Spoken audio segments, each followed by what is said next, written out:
O vírus parvovírus canino tipo 2 é o vírus que causa a doença parvovirose canina.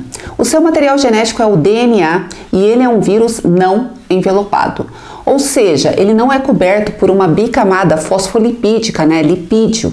A parte externa é somente o capsídio. Em vírus envelopados, o material genético ele é coberto pelo capsídio e depois ele é coberto pela bicamada fosfolipídica. Agora, em vírus não envelopados, como é o caso do parvovírus canino tipo 2, o material genético é coberto apenas pelo capsídio. Os vírus não envelopados, eles são resistentes ao ambiente.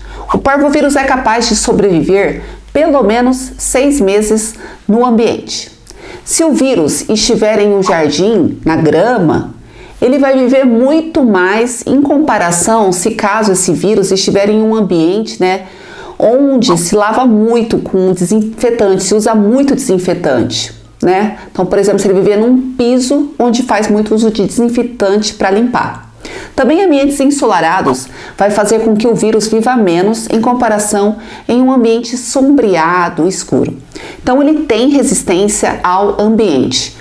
Um ambiente contaminado, ou seja, com vírus, favorece que o animal acabe infectado por esse vírus. Às vezes, o vírus chega na residência da pessoa através de vestimentas, dos calçados das pessoas que moram naquela casa. A pessoa ela trabalha fora e pode acabar aí carregando o vírus para dentro do ambiente da casa através dos sapatos, das suas roupas. Então, existe essa possibilidade de infecção do animal.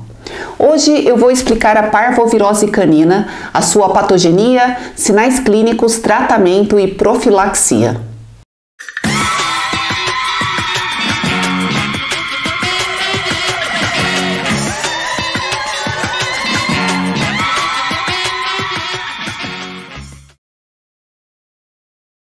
Oi, tudo bem com vocês? Sejam muito bem-vindos ao meu canal, ao Fácil Aprender, um canal sobre medicina veterinária. Eu sou a Bruna, como vocês já sabem, atualmente eu estou cursando o 8º semestre do curso e também faço estágio na ala de internação em um hospital veterinário aqui em São Paulo.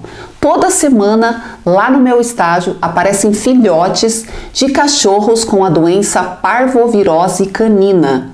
A parvovirose canina é prevalente em cães com menos de 1 ano de idade, justamente por conta de resposta imune. O sistema imunológico desses filhotes, eles não são muito fortes, eles não estão 100% preparados para vencer, para combater uma doença, uma infecção.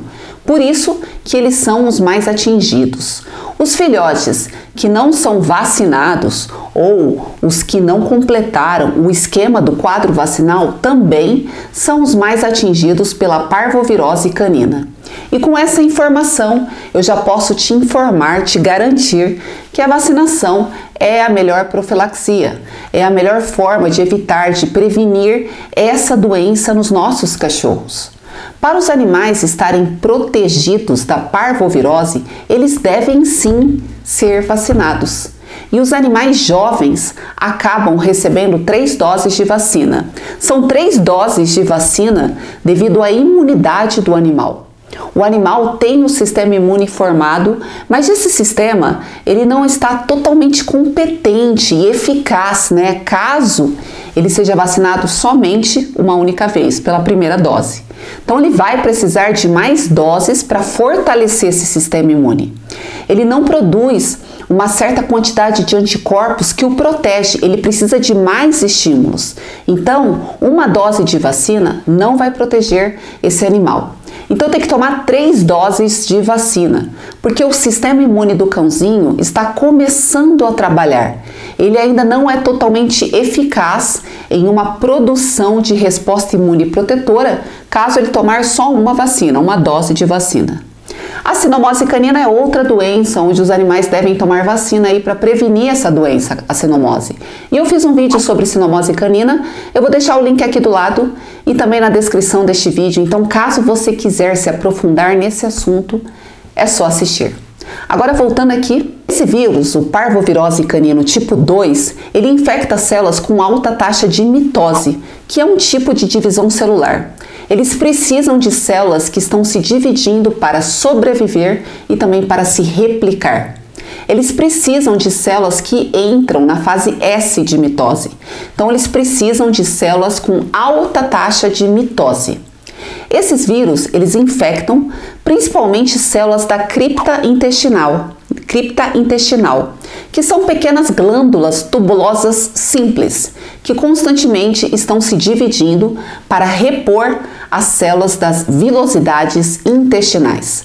Essa figura é uma vilosidade intestinal e aqui nós temos as células das vilosidades diferenciadas, se vê os enterócitos, e aqui são as células da cripta, que são células indiferenciadas. As células do topo da vilosidade morrem naturalmente e precisam ser repostas.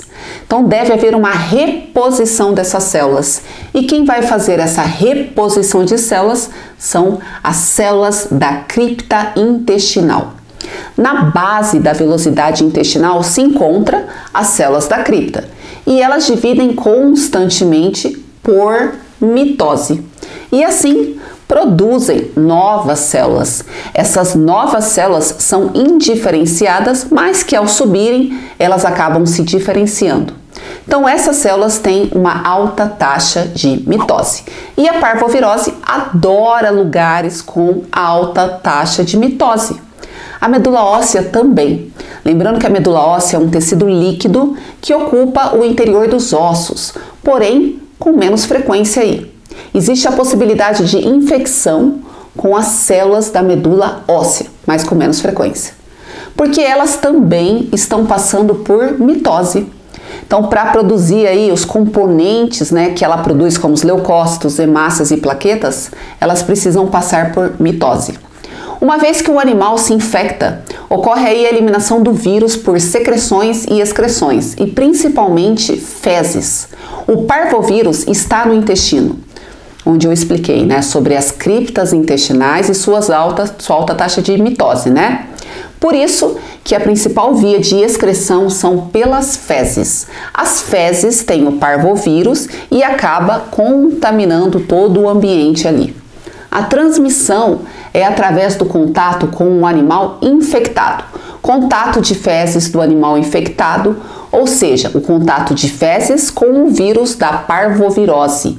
Fomites contaminadas com fezes com parvovirose, água com parvovirose e alimentos contaminados com esse vírus.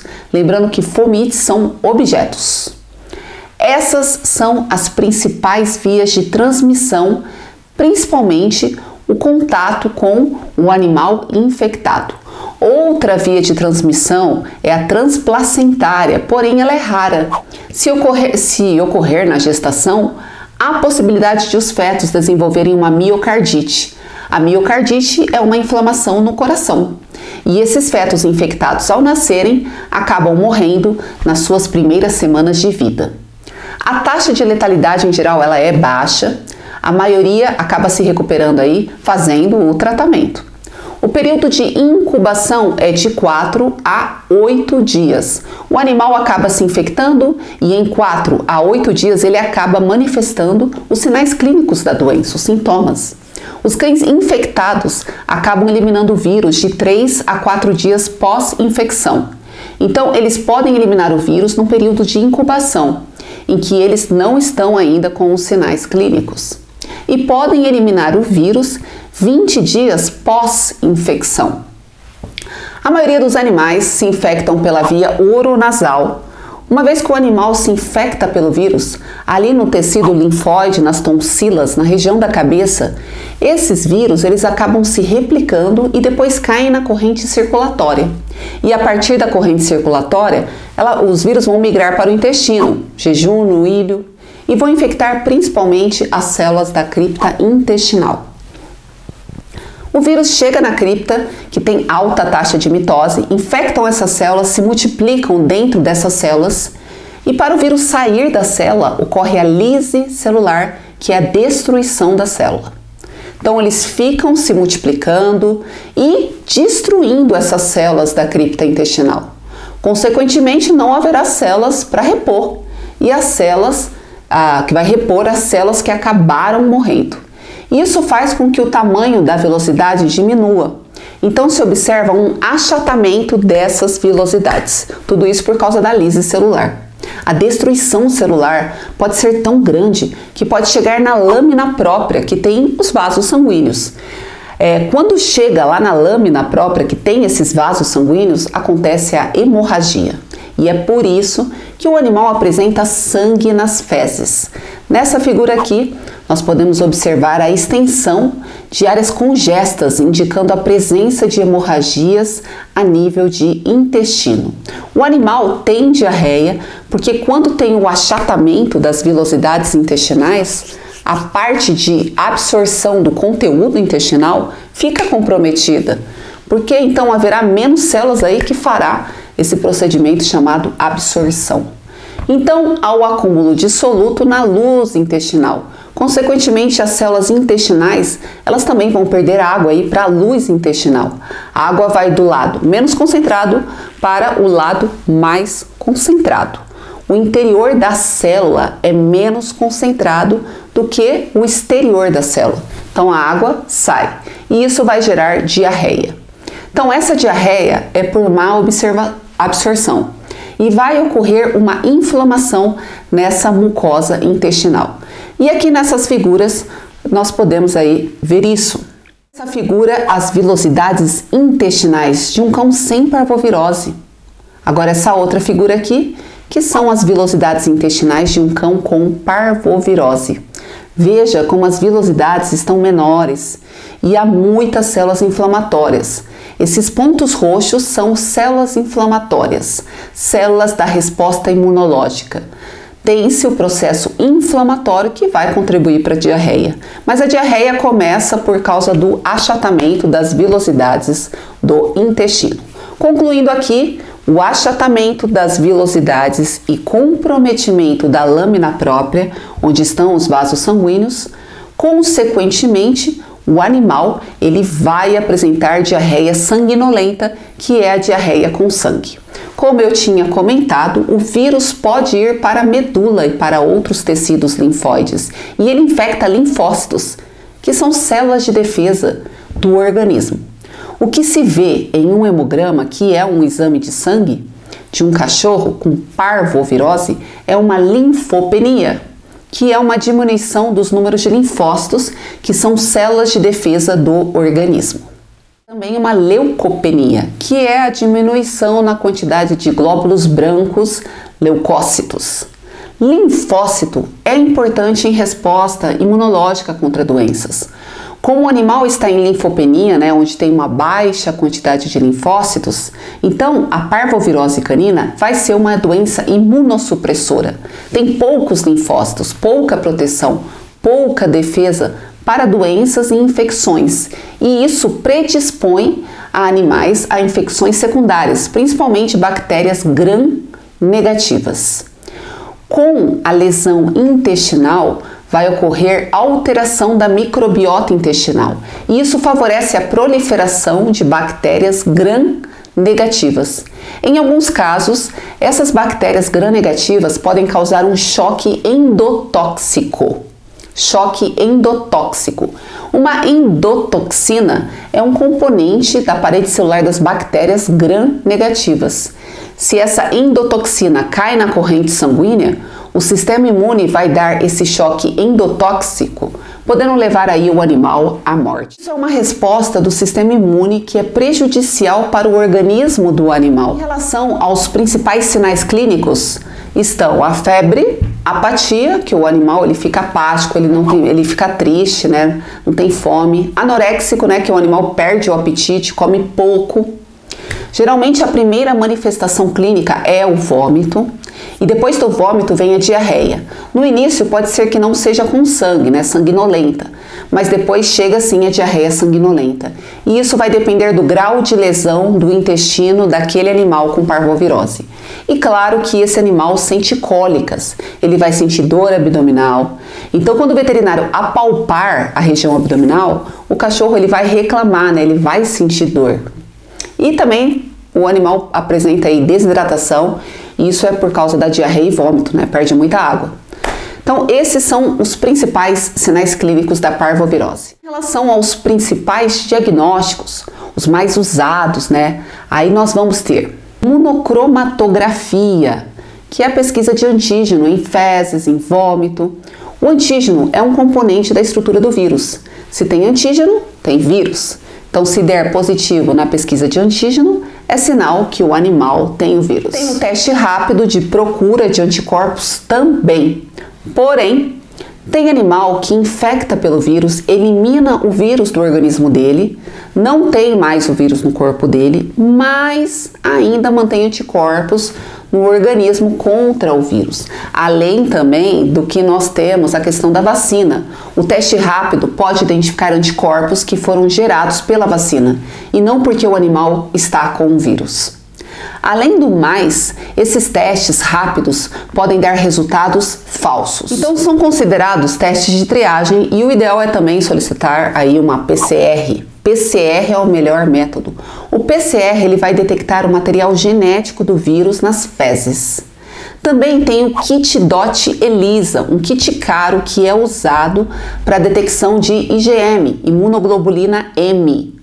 A IgM está em maior quantidade no início de uma resposta imune contra o vírus. Então, a princípio, estaria na fase aguda da doença.